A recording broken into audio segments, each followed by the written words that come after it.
Campanha em busca de pessoas desaparecidas. Nossa equipe acompanhou o passo a passo para a coleta do DNA de quem está na luta para reencontrar parentes. Tem notícia boa para quem depende do transporte coletivo. Horários de funcionamento das linhas do metrô e do VLT são ampliados e o trem passa a atender passageiros até às 11 da noite. Alerta para acidentes no mês de junho. IJF lança um guia com dicas e cuidados para evitar queimaduras domésticas. Conectados com o mundo digital e as redes sociais. Um projeto em Fortaleza está ajudando a incluir os idosos no universo das novas gerações. E a gente vai ainda até o município de Cascavel para conhecer um povoado onde a arte vem mudando a vida dos moradores e ajudando a preservar o patrimônio material e imaterial.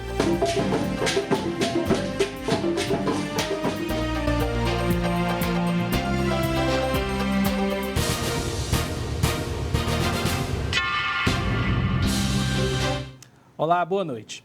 Até o final dessa semana, os núcleos da perícia forense em todo o Ceará estão recebendo familiares de pessoas desaparecidas. A coleta de DNA de parentes de primeiro grau faz parte de uma iniciativa inédita do Ministério da Justiça para ajudar nesses casos. Mais de 7 anos de angústia para essa família. Em 2013, Leonardo França da Costa saiu de Fortaleza rumo a São Paulo de carona em um caminhão. De acordo com o motorista, ele teve um surto, desceu em Minas Gerais e desapareceu do radar. O sentimento fica muito triste, né? Porque a gente está sabendo que é uma pessoa que está desaparecida, né? Que precisa de ajuda, que a gente não pode nem fazer nada, né? As últimas notícias que Lucila, Liliane e a mãe Antonieta receberam do filho e irmão Leonardo foram de que ele chegou a trabalhar em uma fazenda em Minas. Lucila até viajou para o local, mas voltou apenas com os documentos abandonados pelo irmão. Mesmo depois de um longo período sem notícias, elas não perdem as esperanças de encontrá-lo. Que mensagem você daria para ele? Eu daria a mensagem que ele voltasse para casa, desse notícia, né? Que a gente está aguardando ele em casa. Apesar da fragilidade física, Dona Antonieta, de 83 anos, fez questão de vir até a perícia forense fazer a coleta de saliva que pode ajudar a encontrar o filho. A iniciativa inédita faz parte da campanha Desaparecidos, criada pelo Ministério da Justiça e que vai usar o DNA de parentes de primeiro grau para contribuir na busca de pessoas desaparecidas em todo o território nacional. Aqui em Fortaleza, somente 2 famílias realizaram essa coleta de ontem para hoje, mas o processo continua aqui na PFOSSE até a sexta-feira. Daqui, as amostras vão para o sistema da Rede Integrada de Bancos de Perfis Genéticos, criada pelo Ministério da Justiça em Brasília. O DNA coletado agora vai ser submetido aos métodos de extração de DNA e depois esses perfis vão ser obtidos, os perfis genéticos de cada pessoa. Isso vai ser feito aqui no nosso laboratório, depois nós vamos inserir no Banco Nacional de DNA e, uma vez inseridos, eles ficam no arquivo para sempre. Assim, uma vez que se coloca lá, vai ficar sendo cruzado cada dado que for entrando no banco daqui para frente. Então, se houver uma compatibilidade, um parentesco, indicação de parentesco, essas famílias vão ser chamadas. Atualmente, aqui no Ceará, cerca de 2.000 famílias estão buscando parentes desaparecidos. Para realizar a coleta de DNA aqui em Fortaleza, procure o Departamento de Homicídios e Proteção à Pessoa na Rua Juvenal de Carvalho, 1125, no bairro de Fátima. No interior do estado, basta ir até qualquer unidade da Polícia Civil. Para realizar um boletim de ocorrência eletrônico, acesse o endereço que está aparecendo na tela. E por ano, o Núcleo de Queimados do IJF acolhe, em média, cerca de 3.600 novos pacientes com ferimentos graves e muitas vezes com sequelas permanentes. A maioria dessas ocorrências acontece nas nossas casas. Pensando nisso, a unidade criou um guia virtual com dicas e cuidados para evitar esses acidentes. O alerta é para os acidentes domésticos responsáveis pelas ocorrências no setor de queimados do IJF. Diariamente, a emergência do IJF atende aproximadamente 10 pacientes com queimaduras, entre crianças, donas de casa e trabalhadores. A Edilene se queimou quando preparava o café. O café virou em cima da minha mão. Eu não fiz nada, porque estava ardendo demais. Com foco na redução das hospitalizações por queimaduras e na orientação às famílias, o IJF produziu um guia que está disponível no site do hospital, com dicas e cuidados para evitar hábitos e situações de risco em casa, no trabalho e até mesmo na rua. Redobrar a atenção com crianças, cuidado com o manejo de fogões e botijões, evitar a exposição de velas próximo a objetos inflamáveis. São muitos riscos. Os registros de acidentes com preparo de alimentos são alarmantes. Foi assim com a filha da Rosana, de apenas 7 anos de idade. A panela estava fervendo em cima do fogão, aí foi na hora que ela passou correndo, brincando, aí bateu no fogão, a panela virou. E é importante chamar a atenção também para os instantes logo após a queimadura. É muito importante evitar aquelas soluções mágicas que muita gente acha que resolve, como pomadas, pastas. Nada disso. O importante é trazer logo para uma unidade especializada em tratamento de queimaduras. O procedimento correto, você tem que interromper o processo de queimadura, né? Se você teve contato com uma superfície quente, a única coisa que você tem que fazer não é colocar gelo, porque o gelo também é uma temperatura que não é o normal. Então você tem que botar simplesmente água corrente. Você deixa a água corrente abundantemente, deixa ela lavando, que aquilo dali está amenizando o dano, né? Ela está esfriando o processo. Água corrente e procurar um serviço especializado. É seguir os cuidados e redobrar a atenção para não ser mais uma vítima de queimaduras. No caso de urgência, pode ligar para o Núcleo de Queimados do IJF, no número 3255-5016. Os usuários do Metrofor e do VLT já contam com a ampliação dos horários de funcionamento das linhas. Agora, os trens passam a atender os passageiros até próximo das 11 da noite.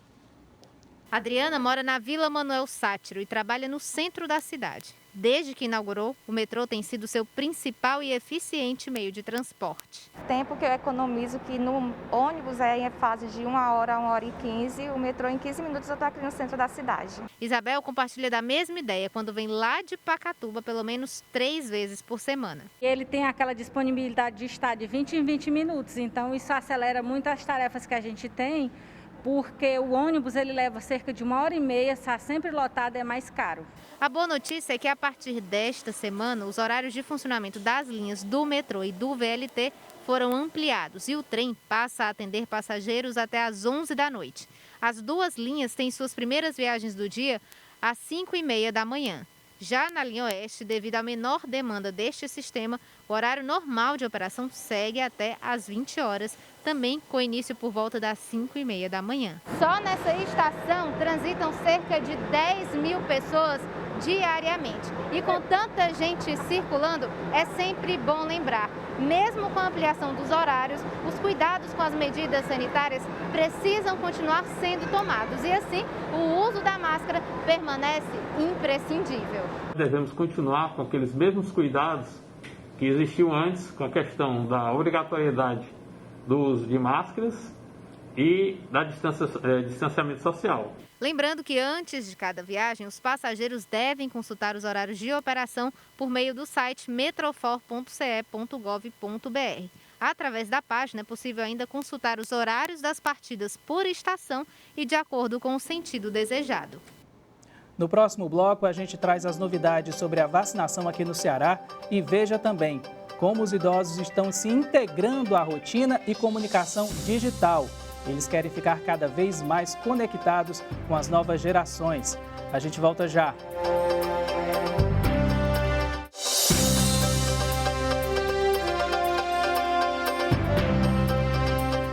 A gente abre esse bloco falando sobre a vacinação contra a Covid.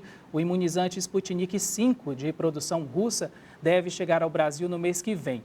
Governadores do Nordeste participaram hoje de uma reunião online com o Fundo Soberano Russo, responsável pela negociação das vacinas.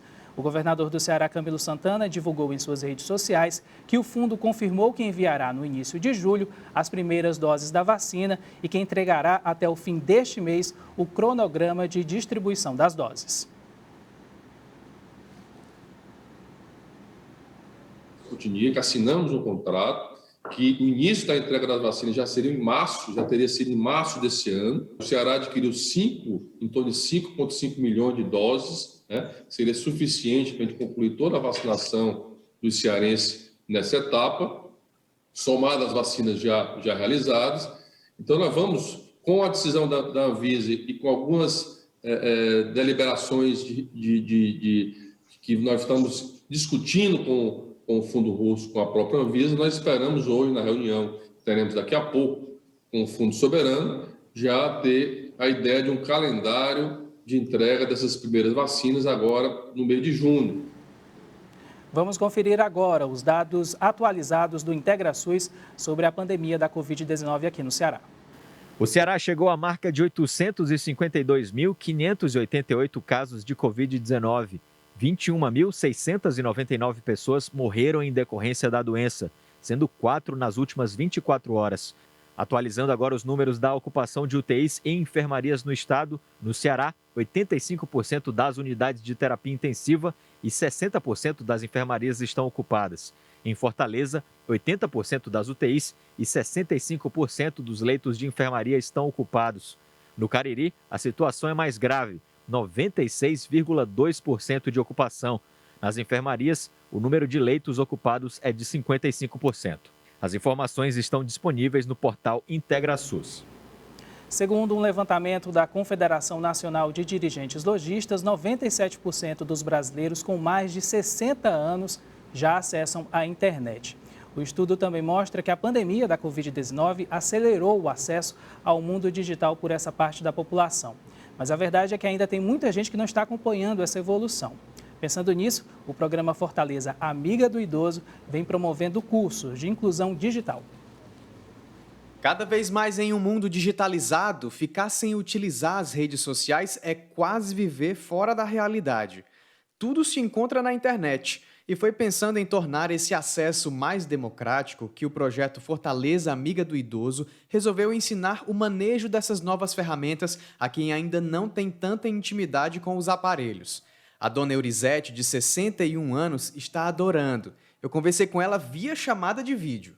Dona Eurizete, eu ouvi dizer que agora, aos 61 anos de idade, a senhora está entrando para esse mundo da internet, né? Como é que está sendo esse momento para a senhora? Para mim está sendo bom, porque eu não sabia, eu tinha que estar pedindo ajuda, um e a outra para poder eu entrar numa coisa que eu não sabia, então nem todo mundo quer ensinar, né? Nem todo mundo tem paciência. Facebook, WhatsApp, Instagram, todas essas palavrinhas estranhas agora estão fazendo parte do dia a dia desses idosos e idosas. Para isso, eles contam com a ajuda de instrutores, como a Maria Eduarda. Rapaz, é assim, no começo eu achei que seria um desafio bem mais, sabe, uma coisa mais difícil, porém eles são bem esforçados demais, ao extremo.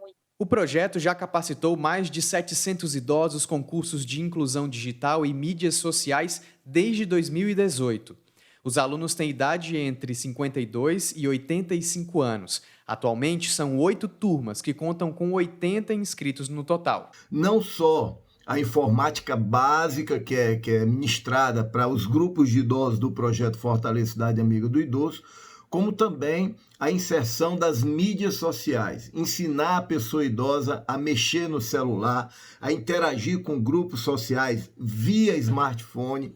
Então, muito importante essa visão que o projeto Fortaleza Cidade Amiga do Idoso teve. Então, esse trabalho todo já vinha acontecendo antes da pandemia, com aulas presenciais, e agora, com a pandemia, essas atividades estão acontecendo de forma remota. A dona Lúcia, no auge dos seus 64 anos, teve algumas dificuldades para aprender a mexer no celular, mas agora diz que está dominando. O que foi que a senhora já aprendeu?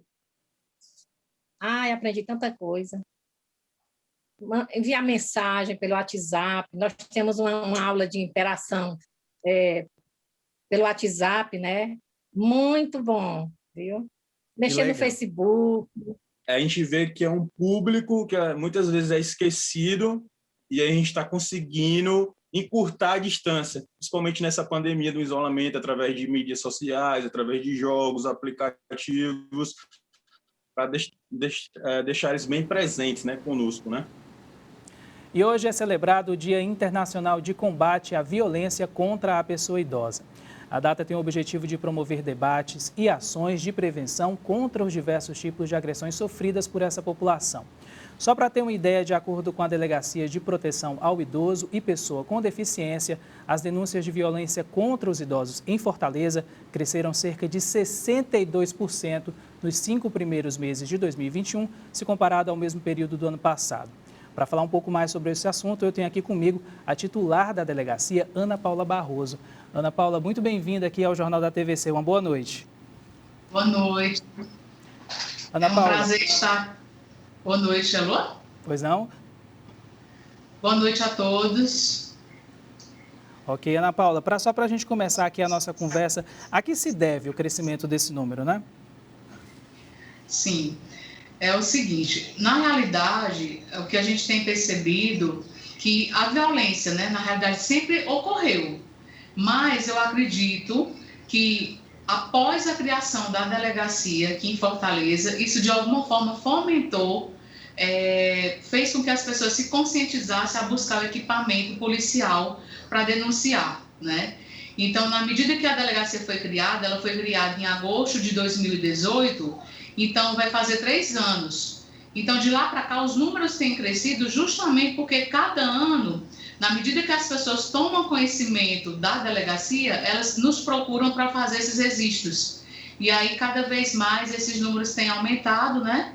E a gente tem trabalhado na perspectiva de dar uma resposta, né, a esses números. Ana Paula, você falou que a delegacia já existe há quase 3 anos, não é isso? Quais são as denúncias mais comuns que chegam até vocês?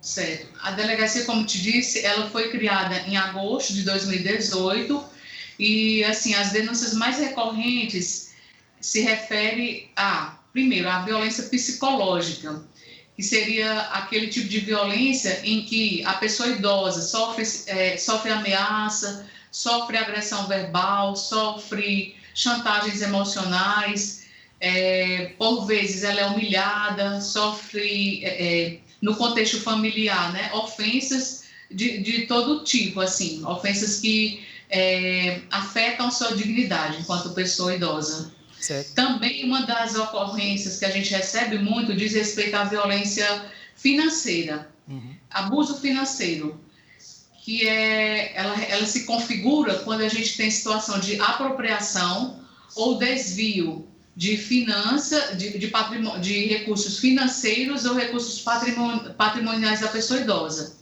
A exemplo, quando um cuidador ele se apropria de um benefício, né, do idoso, benefício esse que deveria ser revertido para o proveito do idoso, e ele se apropria, faz um uso diverso daquele que deveria ter a sua finalidade específica.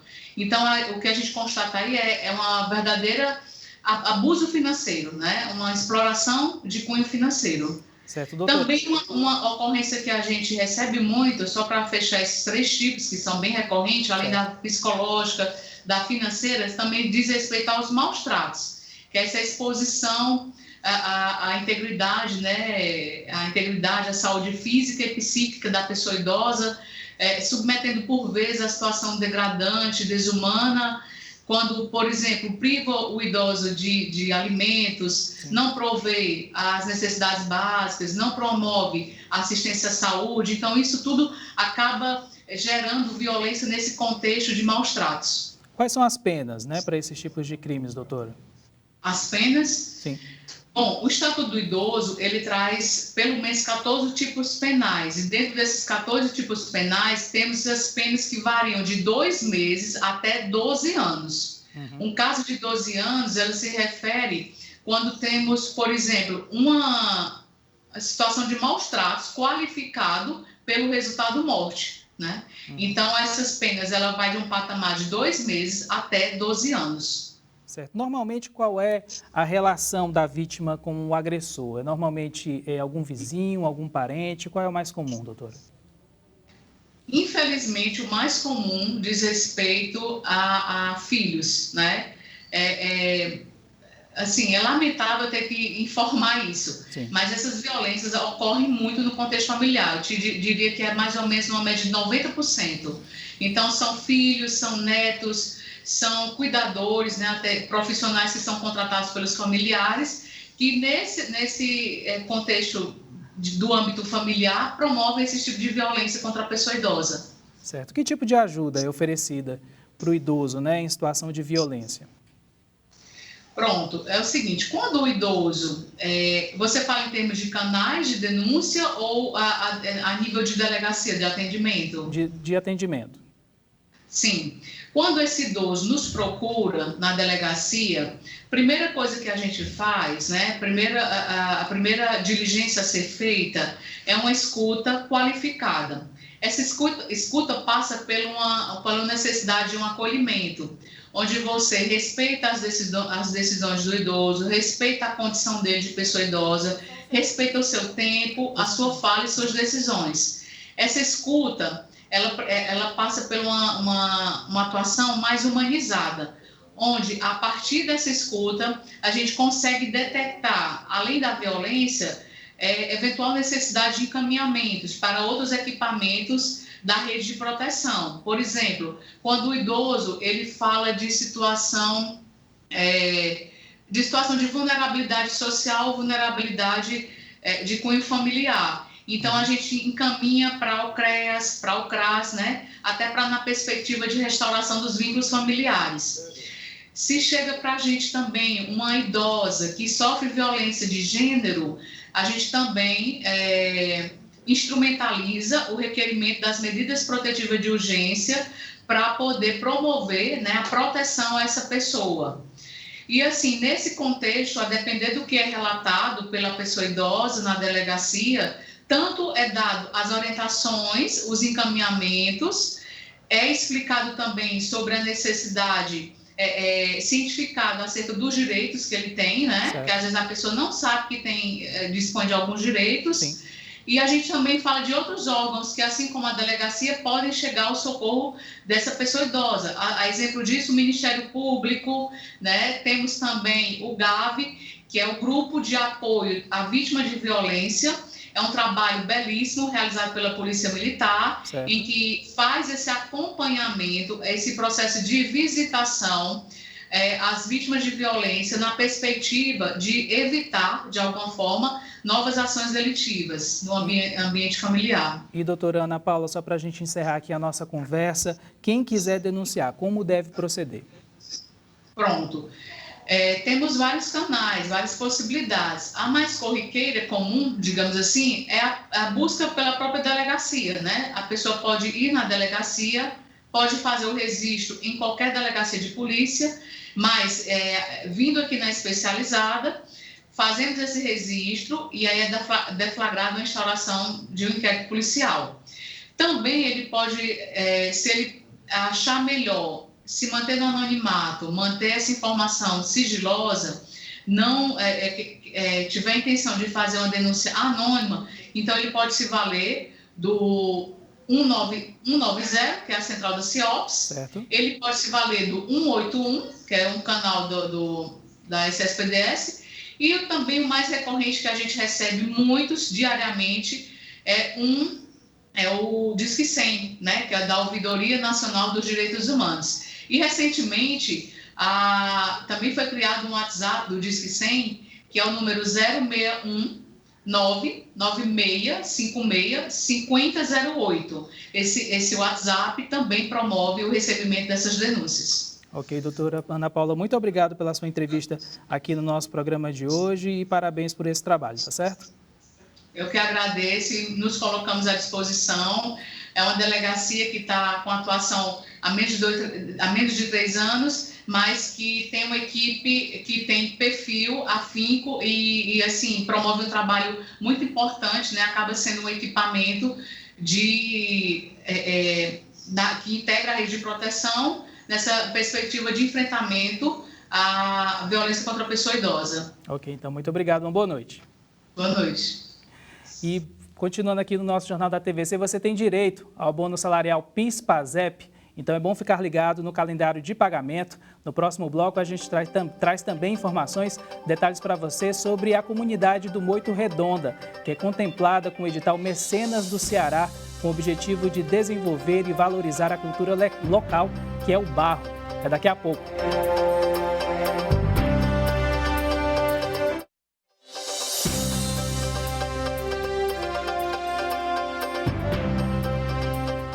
Os trabalhadores com direito ao abono salarial PIS/PASEP 2020 e 2021 têm até o dia 30 de junho para realizar o saque. Para receber esse benefício, é preciso estar cadastrado há pelo menos 5 anos no PIS, ter recebido de empregador pessoa jurídica remuneração média de até 2 salários mínimos no período trabalhado no ano base, ter trabalhado com carteira assinada por no mínimo 30 dias no ano base e constar na relação anual de informações sociais. Os trabalhadores que não efetuarem o saque até a data limite terão que esperar o início do próximo calendário do abono salarial, previsto para janeiro de 2022. A Escola das Artes de Moita Redonda foi contemplada com o edital Mecenas do Ceará. O projeto, que vai durar 6 meses, pretende envolver crianças, jovens e senhoras da comunidade com atividades diferentes. O município é Cascavel, no povoado rural de Moita Redonda. Aqui, a Escola das Artes desenvolve um trabalho de formação artística com aulas de cerâmica, fotografia, música através do grupo Irapuru Orquestra de Barro, costura e teatro. O projeto este ano foi contemplado pelo 12º edital Mecenas do Ceará. E a ideia é promover desenvolvimento social e profissional na região, que tem cerca de 1.000 habitantes, a partir da preservação e valorização do patrimônio material e imaterial. A proposta é trazer para a comunidade outras linguagens que dialoguem com essa linguagem da tradição, que é a linguagem da cerâmica, e traga assim uma visão mais ampla sobre a tradição, sobre o conhecimento material e imaterial, que ainda é uma coisa muito pulsante aqui na comunidade por conta dessa tradição que é a manutenção feita pelas famílias por ser sua fonte de renda. Os recursos do edital irão custear os salários dos professores e monitores, além da conservação da estrutura física do espaço.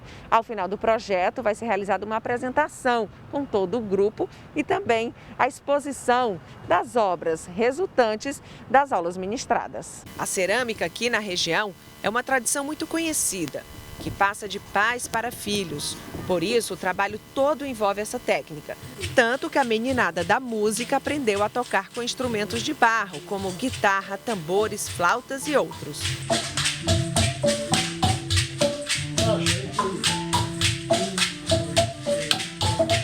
O principal objetivo da escola é envolver as novas gerações na tradicional produção da cerâmica, herdada dos povos indígenas originários, possibilitando novas perspectivas profissionais.